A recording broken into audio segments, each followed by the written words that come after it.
On one of my Reels runs,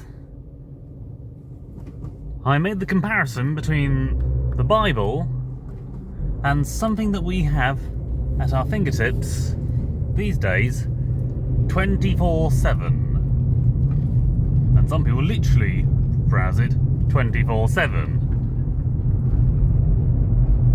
It replaces all of our informational needs, the majority of our entertainment needs, but is startlingly similar to the Bible in many ways. That is, of course, the internet.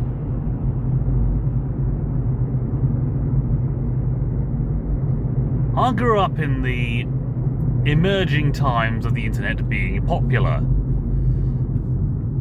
Emails were something that was starting to be used on the regular. Spaces like forums like MySpace, Facebook, M&S, not M&S, MSN, that's it, yes. They were cropping up, and the dangers of the internet were cropping up as well. I remember the days of dial-up internet, where you had to wait until someone wasn't on the phone before you could even start downloading something. A simple game would do, then you play that forever. Then you download another game and play that.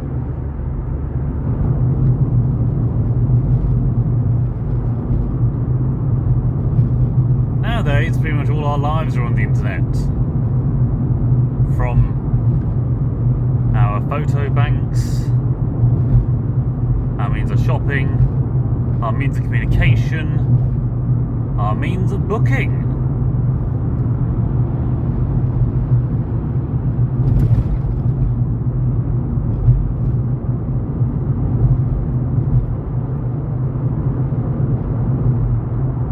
It's been a great boom for advertisers being able to use the internet.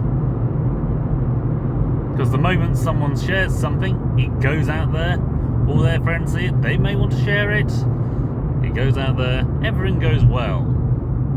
Hopefully.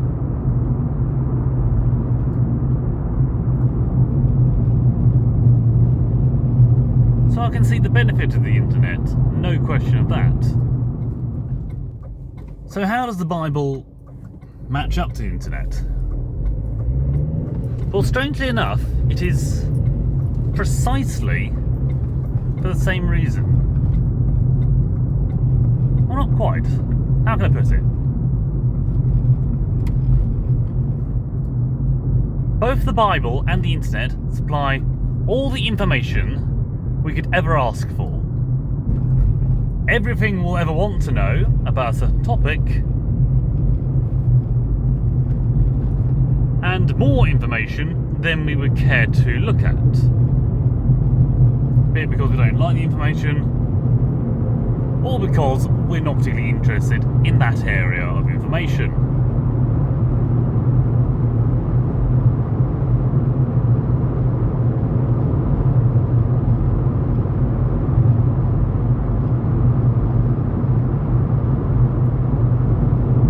Both can provide information that can bolster our own convictions, our own beliefs, our own prejudices even.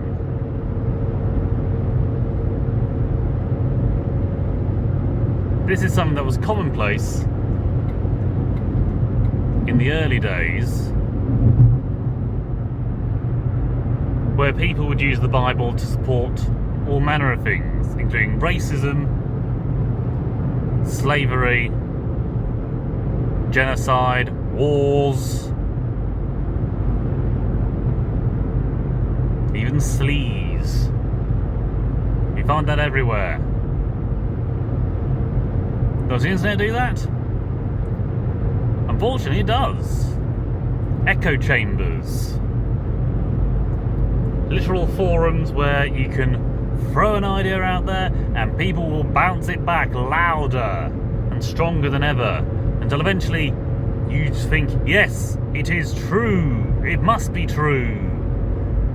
But in actual fact, these people are merely doing the same. They're throwing ideas into the forum, and everyone is reflecting it back.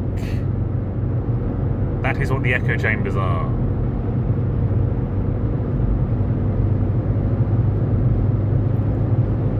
People go to the Bible and to the internet for validation. And yet they fixate on those areas that only support their view.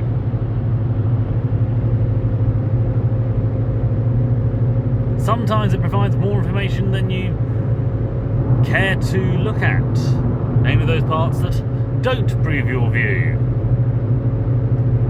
And so you think, yeah, I don't have to pay attention to that bit. Then you hear, oh no, some parts are corrupt, some parts are bits of misinformation, all that manner of stuff. Some bits are controlled. And that is exactly where you get people focusing on, saying, oh, that is clearly written by someone who wants to push an agenda. I don't have to pay attention to that. When quite possibly that person knows more about a certain topic than you do. I can't remember his name, but a chap wrote a song called Welcome to the Internet. And it does basically what it says on the tin. It throws everything at you all at once. It could be all manner of things.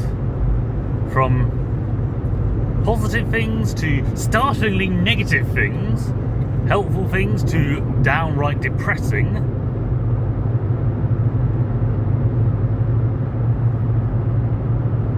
From vastly interesting to alarmingly disturbing. So the internet can throw all manner of stuff at us, and it can confirm itself over and over again.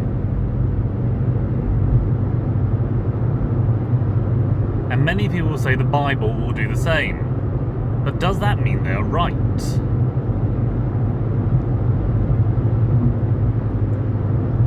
Well, that is where a certain quality is required. Discernment. That is a very particular skill.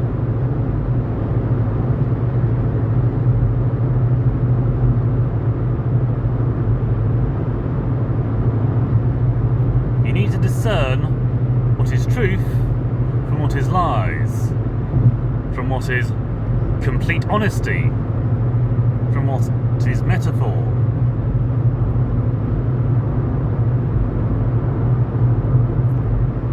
What is hard, cold fact from what is complete and utter drivel, with a few buzzwords thrown in.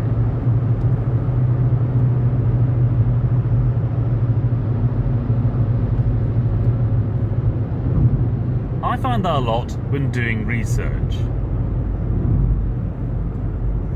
It's all very well and good trawling through the Bible to find certain passages that support your argument, but unless you know the context and the importance of that particular bit of information to that passage, and whether it's even relevant to the narrative of the book at the time, you can't really use it as anything other than a flashcard. And not even that. A classic example has to be when looking for references to homosexuality, or Jesus talking out against it. There are several passages in both the Old and New Testament that speak out against it. However, whenever people say Christ spoke out against homosexuality, they always bring up a certain passage. I can't remember which one it is, I'll probably bring it up in text. But there Jesus does say that man and woman were made to be together, or something along those lines. This is why man will leave his family and cleave to his wife.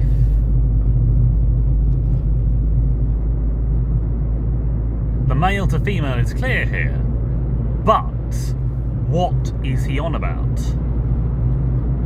What was the context? That was surprisingly not homosexuality. It was divorce. A very important thing that needed to be talked about, that needed to be discussed. Something raised by the Pharisees and Sadducees to try and throw Jesus off. And yet people are misquoting it completely. As you see, we have here the passage in question, Matthew chapter 19, where it does point out quite clearly that in the first few verses they were talking about the Pharisees asking, is a man and his wife, is a man divorced to his wife for any reason? Mentioning all that, just trying to throw him off. And then Jesus quotes the Bible from the very beginning. And you know what the Pharisees say? They go straight back to the point that it was actually about, which was divorce. So there's nothing in there suggesting there was anything other than about divorce. Yet people misquote it constantly for that purpose. That happens a lot, unfortunately. Not just in the Bible, but with other things.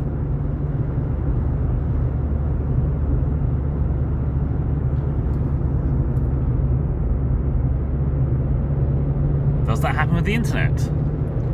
Quite a lot, actually. Not only because people don't read an article fully, but also because they tend to focus on forums where their arguments are echoed back to them in the same way.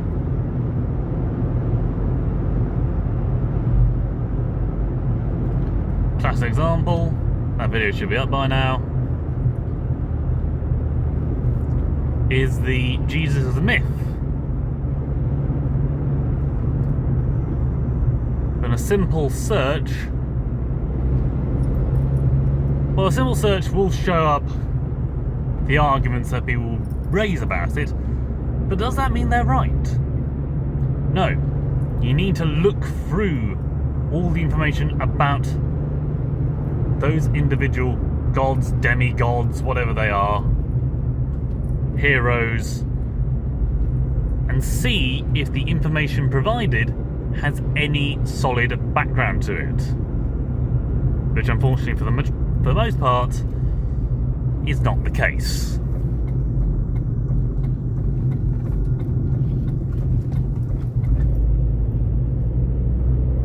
There are some things that do get raised and therefore blown out of proportion.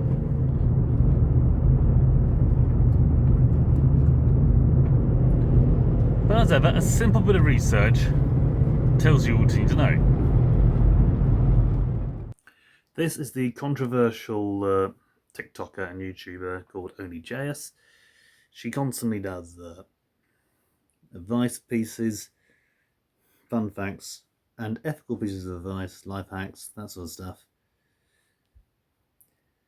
But she's very careful to mention that they are illegal, unethical, immoral, all that sort of stuff. So she covers herself without too much difficulty. Thing is, people don't always read that bit. As you can see, lots of people are talking about her getting cancelled, getting called out. Even people calling out for her to get banned from TikTok. Nearly 7,000. Well, I don't remember how many people signed up for a petition.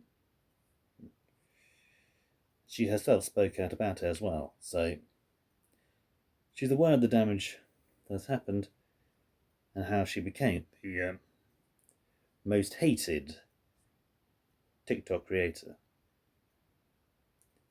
Even though all that was 2 years ago, and she's still going very strong today. So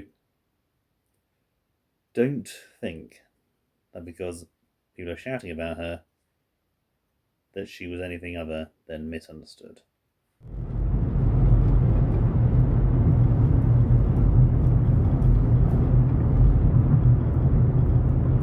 do we know what information is true and which is false? That is where discernment comes in, and that is a genuine research skill.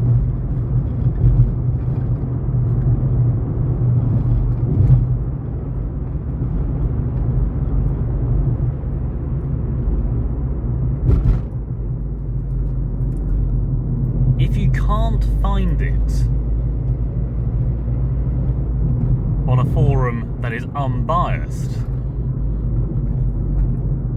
then probably the opinion formed about it is most likely going to be biased.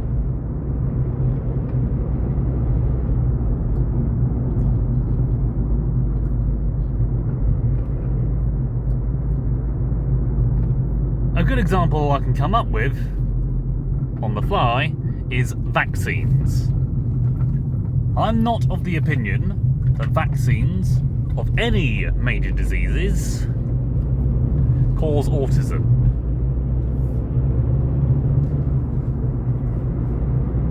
Mostly because, well, I've seen people of both neurotypical and neurodivergent backgrounds have vaccines and they all seem okay. But the forums are ablaze with that sort of discussion. And you can find arguments on both sides. You'll also find people discussing COVID and its origins, something which does get debated about by people in science labs and even by journalists.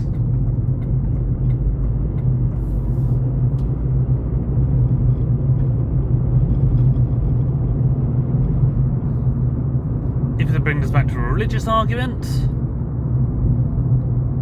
circumcision. When that got raised on a forum, I think just at random, it wasn't even a religious one, just mentioned out of the blue.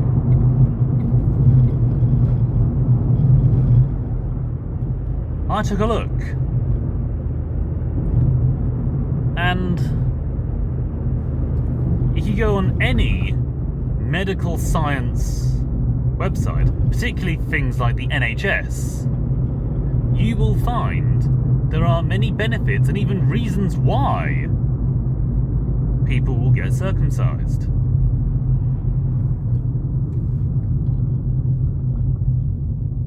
Could be for having a tighter foreskin, which therefore makes intercourse uncomfortable and even risky.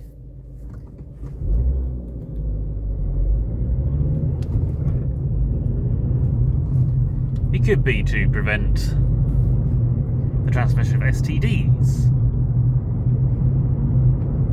or transmission of any other infections for that matter.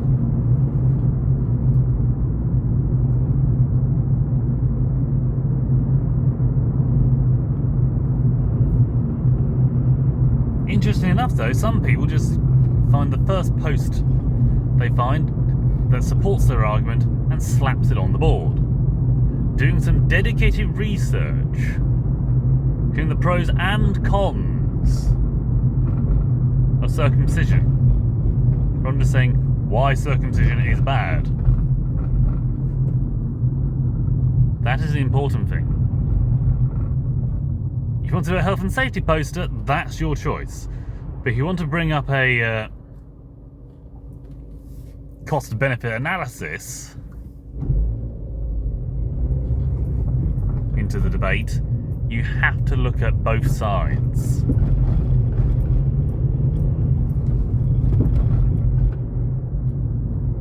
Sometimes, even if you have evidence supporting one thing overwhelmingly, you will still find some people refuting those arguments and going against it just because they don't want to listen. They don't want to accept the research.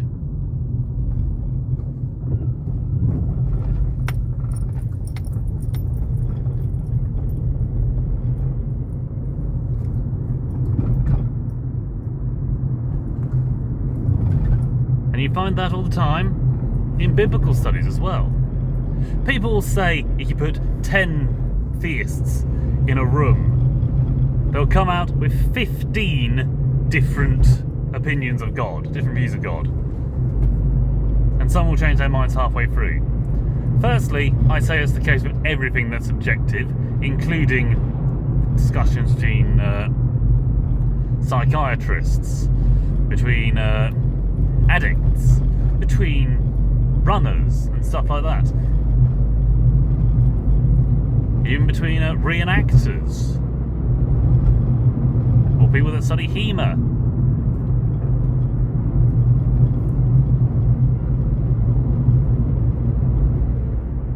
Knowing what to look for is important, and if you look at the appropriate sources and see that they are genuine sources and not ones tailored to go for your argument,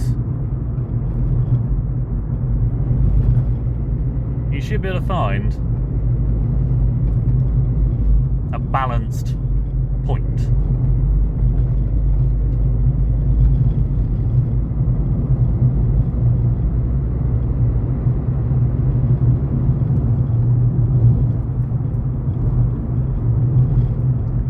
At the end of the day, people debate things back and forth all day long, and they will use whatever sources they can to support themselves, even becoming rather hypocritical at times, something I will be discussing in a video shortly. Once I get around to it, I do have quite a few videos in the pipeline at the moment. If you want to see those videos, subscribe to the channel and click the notification bell so you can be alerted when a video comes in.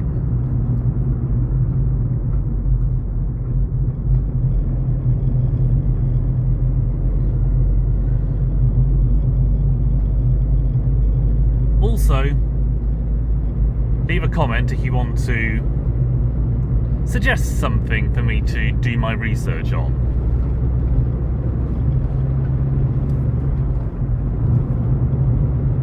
And double check my my channel collection to see what is also hanging around. You never know, there might be a video answering a question that you might be having all by yourself. So remember to stay open-minded, remain discerning, be humble, stay safe, and God be with you, my friends.